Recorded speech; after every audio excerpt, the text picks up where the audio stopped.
Hey, what's going on, guys? So this video is going to be on side decking against E.Heros. So if you have problems playing against heroes, this will definitely be a great video for you to check out. So first off, just to talk a little bit about how heroes run.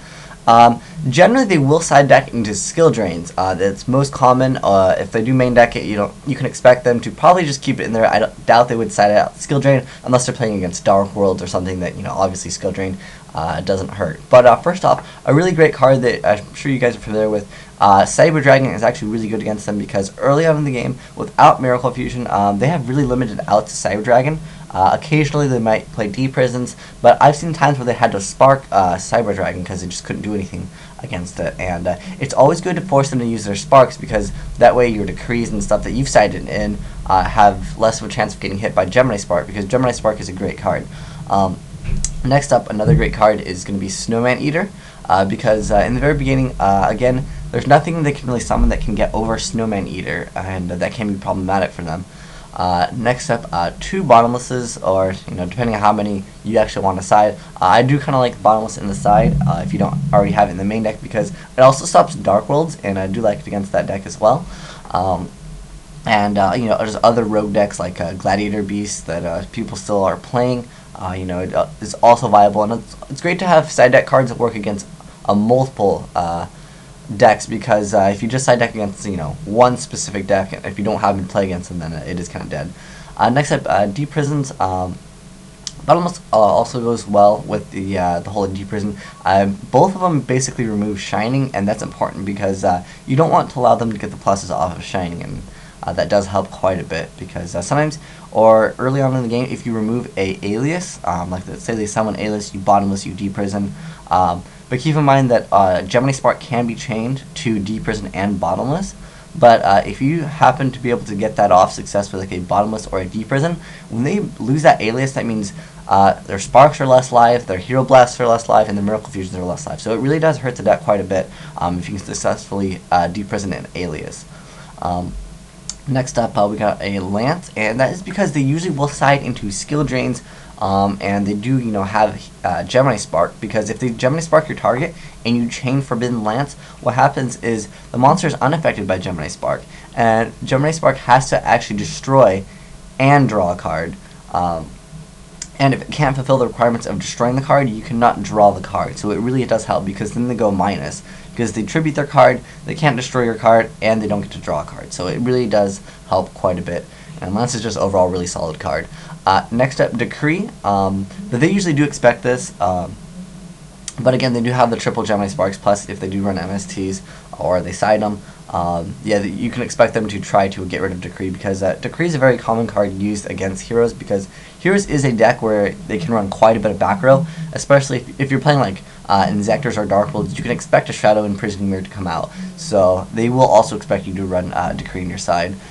Next up, MST, and this is basically used to hit Skill Drain, because if they don't main deck Skill Drain, or even if they do run Skill Drain, either way, MST is just going to be really good against it, just because they do have quite a bit of back row. Just keep in mind, it's kind of risky if you just space one random one, because they will activate Skill Drain, and then you can just straight up lose from that, because some decks do run Dark Bribe that are playing E.Heros.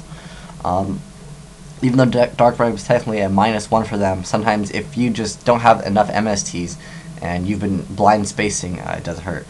Next up, DD Crow, and you might be wondering, why DD Crow? Well, the reason why DD Crow is in here is because if your opponent activates Miracle Fusion and they only have 2 targets on the 2 targets they need, and you chain DD Crow, they lose those targets, and because Miracle Fusion is not a cost, they will not get the effect.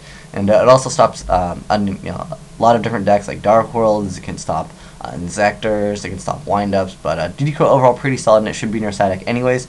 So I mean, if you have extra room, usually if you main deck the Valors and Max Cs, you should probably take those out for DD Crow, because obviously Valor and Max Cs won't be too great, and it's not like Heroes would really side in D-Fissure, so you couldn't activate Crow. But yeah, overall pretty good just for the Miracle Fusion. Also sometimes if you're afraid of like a Hero Blast, you can just wait for them to chain Hero Blast, and you can just chain DD Crow, and you can get rid of the target there. It helps. Some people do like Thunder King, because generally E-Heros do run Reinforcement out of the army. They also run Emergency Calling, Stratos, that is pretty much their opener. And some people do like Thunder King. Personally, I don't feel Thunder King is so great against them, because if you don't open with Thunder King, they're just going to go, or they can just summon Alias and just crash, and then you've kind of lost control over that, because Thunder King is a great card, and Alias is just, he's really mediocre. He's just a 1900 beater that happened to have a few support cards with it that work well. Next up, Kinetic Soldier. Some people also like this card, and what it does is whenever it battles a warrior type monster, it gains 2,000 attack and defense during damage calculation only. So 3,350 is pretty good. Like, that extra 50 makes such a difference. It's pretty funny, because once Shining has 2 removed, he becomes 3,200, and yeah, he will be at quite a bit of attack there. And the thing with Kinetic Soldier, though, if they are main decking Beast Kings, be aware of that, and they can just summon Beast King and just run over it. And he does have okay defense, but it's 1900, so Beast King can run over that. There's a few other cards that they could side into, perhaps, that could run over this, but the card is overall decent. I mean, it's great against 6 Samurais as well. Next up, now these cards are a little bit different here, these traps. I saw some video, and this guy showed off this card. It was actually pretty cool. I'm not sure how to pronounce this card, but we'll just call it Polymer. You can activate this card when your opponent fusion summons a fusion monster. Tribute 1 monster on your side of the field to take control of that monster. To take control of that fusion monster. And it's not even until like the end phase, it's just forever, basically. So it's like a creature swap, essentially, but you tribute your monster. So, I mean, if you take someone's like Shining, it could be pretty game-breaking for them, especially if they're playing Fusion Gate or something like that. It's pretty game-breaking.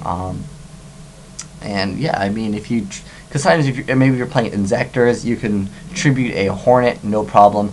Also, Compulse is great, because you can compulse any of the fusions they go for, and then it does help out quite a bit, because that way Shining doesn't get the effect. And yeah, and then lastly, there's a non-fusion error, so neither player can fusion summon, so they can't really use Super Poly, although they could change Super Poly to your activation of Fusion Area. So make sure you get this card out as fast as you can, because since it is continuous anyways, if they have MST, they can just chain it anyways. So keep that in mind.